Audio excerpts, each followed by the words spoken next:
বিরিয়ানি খেতে কে না ভালোবাসে, আর সেই প্রিয় খাদ্যটি যদি মেলে মাত্র 30 টাকায়। হ্যাঁ, ঠিকই শুনেছেন, মাত্র 30 টাকায় বিরিয়ানি বিক্রি হচ্ছে মালদা শহরে। দাম কম হলেও স্বাদে কিন্তু অতুলনীয়। নামি দামি বিরিয়ানির তুলনায় প্রায় কোনো ফারাক নেই বললেই চলে। খেয়ে এমনটাই প্রতিক্রিয়া বিরিয়ানি প্রেমীদের। তাই প্রতিদিন ব্যাপক ভিড় হচ্ছে সস্তার এই বিরিয়ানির দোকানে।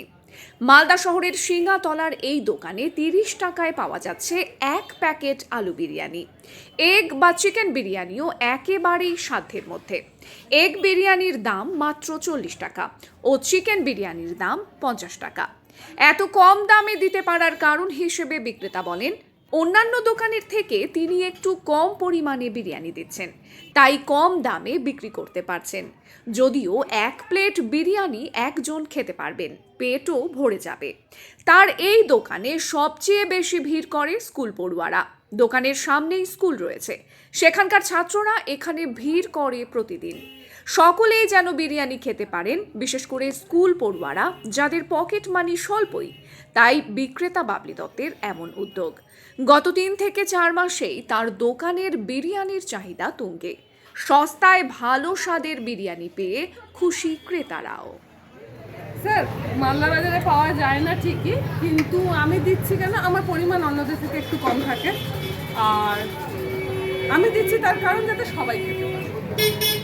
যখন আমার আশেপাশে ফুচকাওয়ালা বা আখের রসটা বিক্রি করে তারা যখন নিয়ে যায়, বা বাচ্চাগুলো যখন খেতে আসে, ওরা যখন খেয়ে যায়, আমার খুব ভালো লাগে।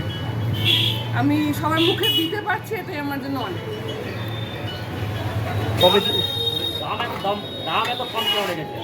দাম কম রেখেছি যাতে সবাই নিতে পারে, যাতে সকলে নিতে পারে, সকলে খেতে পারে। কারণ সবার পক্ষে 200 টাকা 150 টাকা দিয়ে নেওয়া সম্ভব হয় না।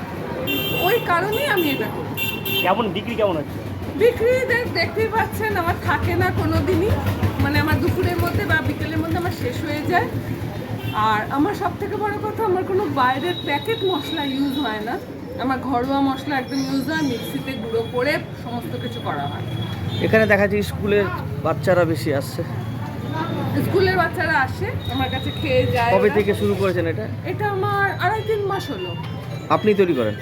না, আমার একজন আছে পার্টনার, ও বানায়। কত টাকা রোজগার হচ্ছে? সে রোজগারটা বলতে গেলে মোটামুটি একটা আনুমানিক। হ্যাঁ, মোটামুটি আমি যেরকম বানাচ্ছি আমার প্রফিট থাকছে, হালকা হলেও আমার থাকছে, না হলে তো ব্যবসা করা সম্ভব নয়। কত প্যাকেট বিরিয়ানি যাচ্ছে? মোটামুটি আপনার 50-60 তো যাই নমিনাল। কোন বিরিয়ানির চাহিদা বেশি সবথেকে? বাচ্চাগুলোর কাছে আলু বিরিয়ানির চাহিদা বেশি, আর এমনি নর্মাল পাবলিকের কাছে চিকেন বিরিয়ানির চাহিদা বেশি। আপনার নাম? আপনার নাম? আমার নাম বাবলি দত্ত। বিরিয়ানি খেতে এসেছি, মালদা টাউন হাই স্কুলে পড়ি। এখানে 50 টাকা বিরিয়ানি পাওয়া যাচ্ছে, এটা খেতে এসেছি। বাইরে কেমন দাম? হ্যাঁ, বাইরে প্রচুর দাম। সুরাজ মন্ডল, এখানে মালদা টাউন হাই স্কুলে পড়ি। এখানে বিরিয়ানি খেতে এসেছি, এখানে অনেক কম দাম, বাইরে অনেক বেশি দাম। এখানে চিকেন বিরিয়ানির দাম 50 টাকা, আলু বিরিয়ানির দাম 30 টাকা। আমরা মালদা টাউন হাই স্কুল থেকে ব্রেকের টাইম আমরা এখানে খেতে আসি প্রতিদিন। এবং আমাদের এখানে মানে 30 টাকা করে আলুর বিরিয়ানি, আর তোমার মাটন বিরিয়ানি তোমার 50 টাকা করে। আমরা এখানে রোজই খেতে পারি। কম দামে বিরিয়ানি, এই বিষয়টা কীভাবে দিচ্ছে, মানে এটাই অনেক। মালদা মার্কেটে এত কম দামে বিরিয়ানি পাওয়া অনেক কঠিন। এটাই এখানকার বেস্ট বিরিয়ানি। যেরকম স্বাদ অন্য কারো বিরিয়ানি থেকে এখানে অনেক উন্নত।